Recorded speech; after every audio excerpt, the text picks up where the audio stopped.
Make a list of all the things you can do. Get right on those. Discipline yourself for those, both for the results and for the muscle and for the practice, so that when life hands you some big challenges, you'll be ready. But see, if you don't handle the small ones, you can't take care of the big ones. Here's the steps. Number one, find out how things work. The first key to doing better is find out. To change your life, really, you need ideas. There isn't anything an idea can't change. And Schoaf taught me the major problem is lack of an idea, not a problem.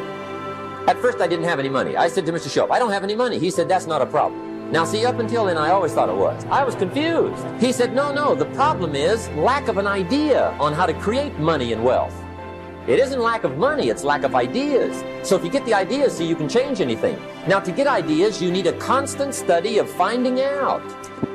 And they have to all be brought under the organizational structure of long-term collective vision. And in order to do that, you have to be disciplined. And any discipline, technically speaking, is an attempt to bring all those competing short-term impulses under a larger scale and more inclusive framework. You do that, and then, well, that's actually what gives you freedom. If you're going to mess around with very complicated and dangerous matters, you should really put your life together. We also know that the higher your conscientiousness, the lower your neuroticism. Conscientiousness does seem to keep neuroticism in check, and so I would say, and have said this to many people, clean your room, organize your life, get a routine, establish disciplined habits. The next subject is setting goals. Let me show you what turned my life every way but loose. Setting goals. Here's what can easily happen if you don't set goals. It's easy to let life deteriorate into making a living instead of designing a life. And we all have a choice. Make a living or design a life. It's easy to get trapped by economic necessity. But the best advice I can give you on how to break out of that trap is to learn how to set goals. Mr. Schoaf put it to me this way. He said, Jim, if you had enough reasons, you could do the most incredible things. If you have enough reasons. Write down your why. What are you doing this for in life? Your why should be something so big that it changes the whole outlook on how things are with you and your purpose. Think about your passion. Think about your opportunities. And that's how you find your purpose. When that why heats up with your passion, your opportunity, your purpose, then you'll find out.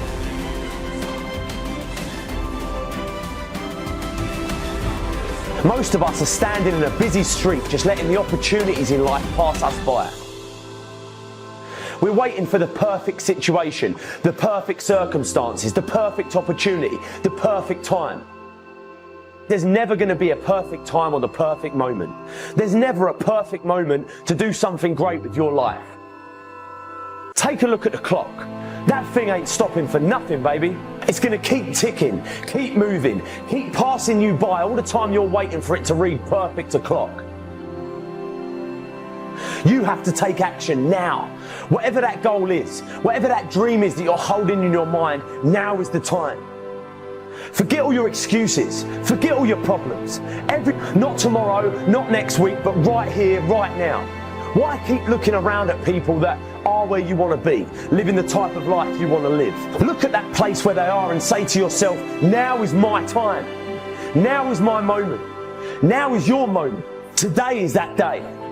I want you to be terrified of sitting on the sidelines and doing nothing. Waking up in 6 days or 6 weeks or 6 years or 60 years and being no closer to your goal. You've made no progress. That is the nightmare. Do the extra repetition, run the extra mile, go the extra round, make the right choices. Give the full measure. Fight back. Go down swinging. Give every day everything you've got. Embed that long-term goal in your mind. Burn it into your soul. I got here not because I'm the strongest, not because I'm the fastest, not because I'm the best. I never stopped fighting. It got harder and it got harder, and it seemed the further I climbed, the harder it got. But I didn't stop, I didn't quit. I just kept fighting and fighting and fighting. Think about it, write about it, talk about it, hang it up on your wall, but most important, do something about it every day. Every day, do something that moves you toward that goal, that keeps that goal alive and in sight and in focus. Do what you say, mean what you say, follow through for something for one time in your life. One time.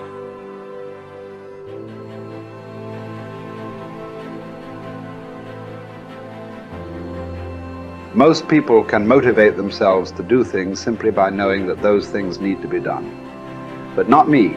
For me, motivation is this horrible, scary game where I try to make myself do something while I actively avoid doing it. If I win, I have to do something I don't want to do. And if I lose, I'm one step closer to ruining my entire life. And I never know whether I'm going to win or lose until the last second. Temperance is not deprivation, but command of oneself physically, mentally, spiritually. Demanding the best of oneself, even when no one is looking, even when allowed less. It takes courage to live this way. Not just because it's hard, but because it sets you apart. The warrior has awareness. We are aware that we are at war, and the war in our minds requires discipline. Not the discipline of a soldier, but the discipline of a warrior. Not the discipline from the outside to tell us what to do and not to do, but the discipline to be ourselves, no matter what. A weak mind must be constantly entertained and stimulated. A strong mind can occupy itself and, more important, be still and vigilant in moments that demand.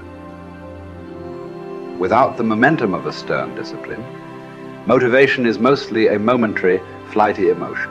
For it works best under the supervision of discipline, but can serve as not only an ally, but also an enemy, because in anything that requires your self-discipline, whether going to church, going to classes, going to workouts, going through trainings, completing jobs, reading books, living well, eating healthily, studying, practicing something, the more times you skip, the more relaxed and motivated you'll become about skipping. And the next thing you know, you've quit your fight altogether. Or put in short, the more you skip, the more you'll skip until you've quit. Maybe then you'll see that motivation bears its fruits when watered by discipline, but it spoils when not. We don't need accomplishments to feel good or to be good enough. What do we need? The truth. Not much. Some food and water. Work that we can challenge ourselves with. A calm mind in the midst of adversity. Sleep. A solid routine. A cause we are committed to. Something we're getting better at. Everything else is extra. Or worse, as history has shown countless times, the source of our painful downfall. If the first step is just showing up, committing to doing something each day, then the next step is finding something to focus on getting better at each day. And in this, where cumulative improvement meets compounding returns, we can harness one of the most powerful forces on earth. Think about it. Most people don't even show up. Of the people who do, most don't really push themselves. So to show up and be disciplined about daily improvement, you are the rarest of the rare. Life is filled with all sorts of difficulties and challenges. Work will not always go well. But working out is in our control. It is a contained space in which the only potential obstacle is our determination and commitment. Swim. Lift weights. Train in jiu-jitsu. Take long walks. You can choose the means, but the method is a must. You must be active. Get your daily win. Treat the body rigorously, as Seneca tells us, so that it may not be disobedient to the mind. Because as you're building muscle, you're also building willpower. More important, you're building this willpower and strength while most people are not. The body, you must understand, is a metaphor. It's a training ground, a proving ground for the mind and the soul. What are you willing to put up with? What can you do without? What will you put yourself through? What can you produce with it? Only you know what it will look like to train in your art like a samurai, an Olympic athlete, a master in pursuit of excellence. Only you will know what you need to practice from morning until night, what to repeat 10,000 times. It won't be easy, but in that burden is also freedom and confidence. The pleasure of the flow state, the rhythm of second nature, the quiet calmness of knowing that from the practice you'll know exactly what to do when it counts, the pride and the dependability of doing it too.